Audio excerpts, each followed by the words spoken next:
हमें सफलता का एहसास कैसे होता है? किसी के लिए सफलता का मतलब दौलत होता है, तो किसी के लिए शोहरत होता है, किसी के लिए सेहत होता है, तो किसी के लिए पारिवारिक सुख होता है, जबकि किसी के लिए आत्मसंतुष्टि, मन की शांति होता है। इसका मतलब यह हुआ कि सफलता का एक निजी एहसास है और प्रत्येक व्यक्ति के लिए सफलता का अलग अलग मतलब होता है। हमारा निजी एहसास है जो हम बनना चाहते हैं, ठीक? और इसकी गहराई में अगर हम चलते हैं तो निरंतर प्रोग्रेसिव का अर्थ क्या है कि सफलता लक्ष्य नहीं है बल्कि एक सफ़र है। सफलता क्या लक्ष्य नहीं है बल्कि क्या है, एक सफ़र है। और सफ़र जब हम चलते हैं तो एक लक्ष्य कभी नहीं पहुंच पाते। क्या होता है कि हम इस सफ़र में लक्ष्य पर कभी नहीं पहुंच पाते। एक लक्ष्य पर पहुंचने के बाद हमारा दूसरा लक्ष्य शुरू हो जाता है।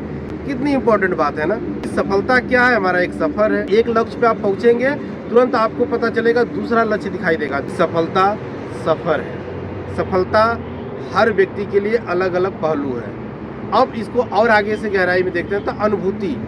अब अनुभूति का मतलब क्या होता है? अनुभव करना। हमें सफलता एहसास बाहरी चीज़ों की वजह से नहीं होता है, हमें इसके भीतर महसूस करते हैं कि हम सफलता को प्राप्त किए नहीं हैं। उसको जो चाहिए, दूसरे व्यक्ति को देखते हैं तो उसको उसे एहसास लगाते हैं कि यार बहुत सफल आदमी है, पैसे वाला है या बल और अन्य चीज़ें इसके पास है। लेकिन वो व्यक्ति कई कबार अपने अंदर आत्मा से संतुष्ट नहीं होता है, परेशान रहता है। तो आप जिसे सफलता समझ रहे हैं उसके लिए वो सफलता है ही नहीं। तो इसलिए अनुभूति होती है। जो सफलता आप पा रहे हैं, अगर उसकी अनुभूति हो रही है कि नहीं रियल में मैं सक्सेसफुल आदमी हूँ, तब तो ठीक है। सार्थकता की बातें अगर हम कर ले तो सार्थकता का संबंध हमारी मूल्य प्रणाली है। मूल्य रहित लक्ष्य सार्थक नहीं हो सकते। मूल्य रहित अगर लक्ष्य अगर हमने बना रखा है तो वो सार्थक नहीं हो सकते। हम किसी दिशा में बढ़ रहे हैं, सकारात्मक लक्ष्य या नकारात्मक लक्ष्य दिशा में आत्मसंतुष्टि मिलती है। लक्ष्य महत्वपूर्ण है क्योंकि उनके कारण हमें अपनी दिशा का एहसास होता है।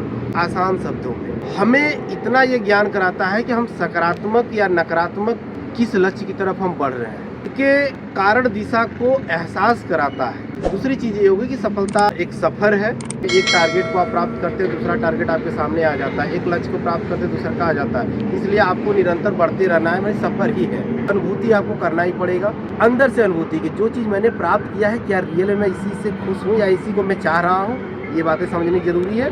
और लास्ट बात ये है कि जो सफलता हम प्राप्त कर रहे हैं ये सकारात्मक है कि नकारात्मक है, इसका दिशा सही है, ये भी स्पष्टीकरण करना जरूरी होता है। ये है सफलता के कुछ पहलू और इसको भी आपको समझना बहुत जरूरी है।